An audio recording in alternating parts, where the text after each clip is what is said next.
Good morning 7th class. मैं प्रीति वाला from Harvard convent senior secondary school बागा पुराना आज आपको आपके रीडर की बुक लेसन नंबर 4 मन जीते जग जीत के बारे में बताऊंगी। इस लेख का क्या सार है उसके बारे में हम आज पढ़ेंगे। इस लाइन का मीनिंग है हम मन जीते जग जीत, मतलब अगर हमने अपने मन को जीत लिया तो मान लो हमने सारे संसार को जीत लिया। अगर हम मन को ही ना जीत पाए, मन पे ही ना कंट्रोल कर पाए तो हमारा कंट्रोल कहीं भी नहीं हो सकता। इस लेख में ये बताया गया है कि सच्चाई की हमेशा जीत होती है, अंत में सत्य को ही विजय मिलती है, झूठ चाहे कितना मर्जी भी हावी क्यों ना हो। कठिन परिश्रम, उचित रणनीति और संघर्ष के रूप में सत्य की ही अंत में विजय होती है।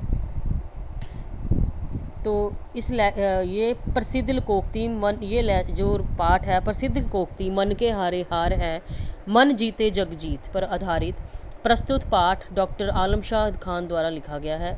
ये पाठ बताता है कि योग्यता ही सफल होने का मापदंड है। शॉर्टकट से अर्जित की गई सफलता टिकाऊ नहीं होती। मतलब कुछ लोग होते हैं, कुछ बच्चे होते हैं जो ज़िंदगी में सफलता पाने के लिए शॉर्टकट रास्ता अपनाते हैं। उनको होता है कि जल्दी जल्दी सफलता मिल जाए, वो मेहनत नहीं करना चाहते। उनको ये होता है कि बिना मेहनत किए हम सफल हो जाएं, हम पास हो जाएं, कुछ भी हो जाए। और हमें प्रतियोगिता से भी बाहर कर देती है। जो मतलब सफलता टिकाऊ नहीं होती है शॉर्टकट वाली, वो हमें प्रतियोगिता से भी बाहर कर देती है।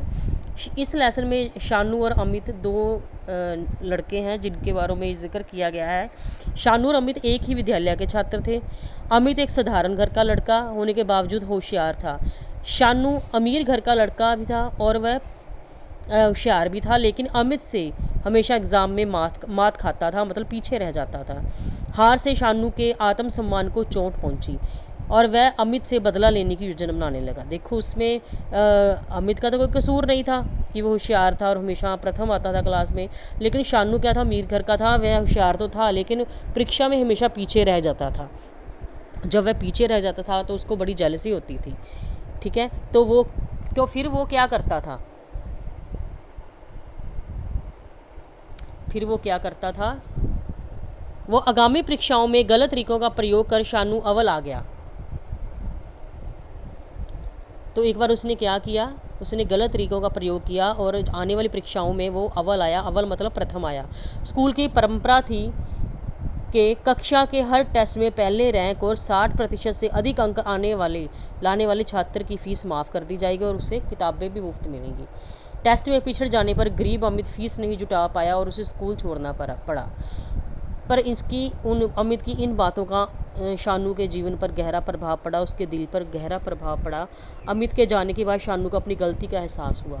उसे पता चल गया कि मजबूत प्रतिद्वंदी ना होने पर अव्वल आने का कोई फ़ायदा नहीं है। मजबूत प्रतिद्वंदी मतलब अगर आप प्रतियोगी नहीं हो, कंपटीशन में नहीं हो, मेहनत नहीं कर रहे हो तो ऐसे अव्वल आने का कोई फ़ायदा नहीं है। उसने अमित से माफ़ी मांगी अंत में और पश्चाताप के रूप में उसकी फ़ीस भी भरी।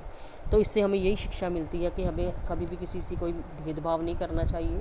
अमीरी गरीबी के भेदभाव को मिटाते हुए सबसे एक जैसा व्यवहार करना चाहिए। ठीक है, और समाज में सबसे समानता बनाकर रखनी चाहिए, सबको एक समान महत्व देना चाहिए। ओके बेटा, हैव अ गुड डे।